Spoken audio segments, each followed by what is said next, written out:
El gobierno opta por más deuda en lugar de reducir los gastos. Uno se confunde cuando escucha a esos filósofos como el vicepresidente de la República que dice que no es una deuda, sino que son financiamientos. Entonces, bueno, ¿qué diferencia hay entre una cosa y la otra? Habría que preguntarle al señor vicepresidente. Pero en todo caso, cuando tú tienes una situación donde tienes muy reprimidos tus ingresos, lo primero que tú tienes que hacer es reducir tus gastos. Y lamentablemente el gobierno de Nicolás Maduro pareciera que él pretende imponerle sacrificios a todo el mundo menos imponérselos a él mismo.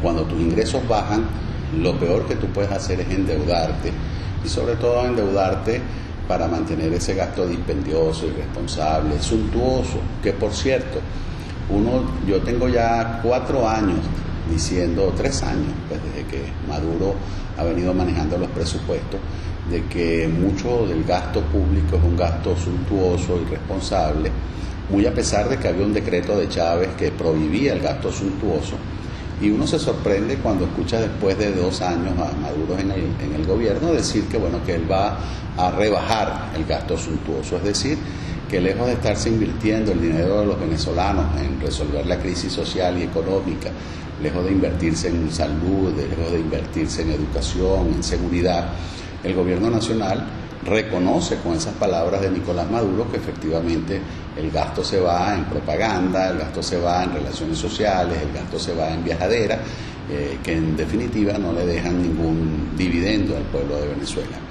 Ahora, el gobierno venezolano tiene que obligatoriamente tomar medidas, y esas medidas no son solamente sacrificios para el pueblo de Venezuela. Es decir, Maduro habla de devaluación, aunque dice que no es devaluación, sino que es un ajuste cambiario, pero no es otra cosa que devaluación.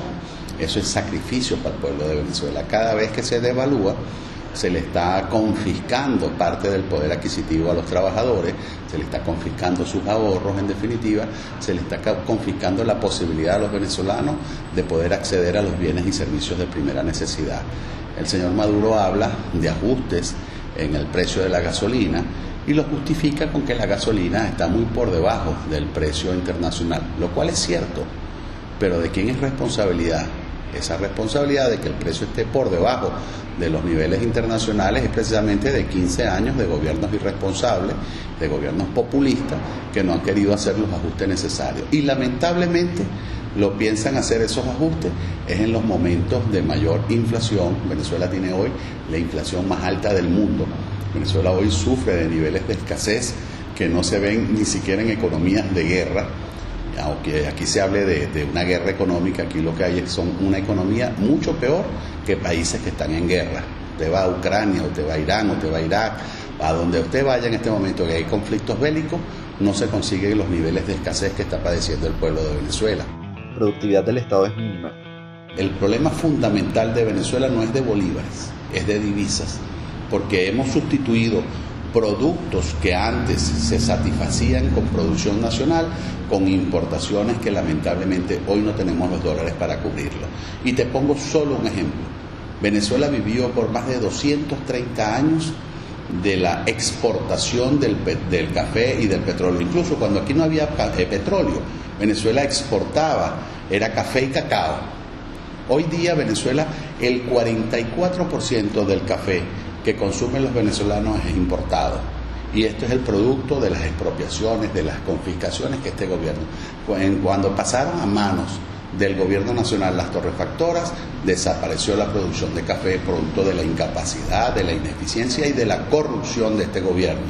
No se consigue azúcar, pero resulta que 11 de los 16 centrales que hay en Venezuela, de los centrales azucareros, 11 están en manos del gobierno. Entonces, ¿de quién es la culpa que no haya azúcar? ¿De los 5 privados o de los 11 que están en manos del gobierno? Cuando desaparece la harina de maíz, el gobierno le echa la culpa a una marca, a una sola empresa. Y lo voy a decir con nombre y apellido, Harina Pan. Pero resulta que el Estado venezolano ha confiscado, ha expropiado, están en manos del gobierno nacional 11 marcas que desaparecieron. Cuando el venezolano consigue harina, o cuando consigue un poquito de harina, consigue Harina Pan. Pero tú dices, ¿dónde está la harina Juana? ¿Dónde está Promasa? ¿Dónde están las otras 8 marcas que están en manos del gobierno?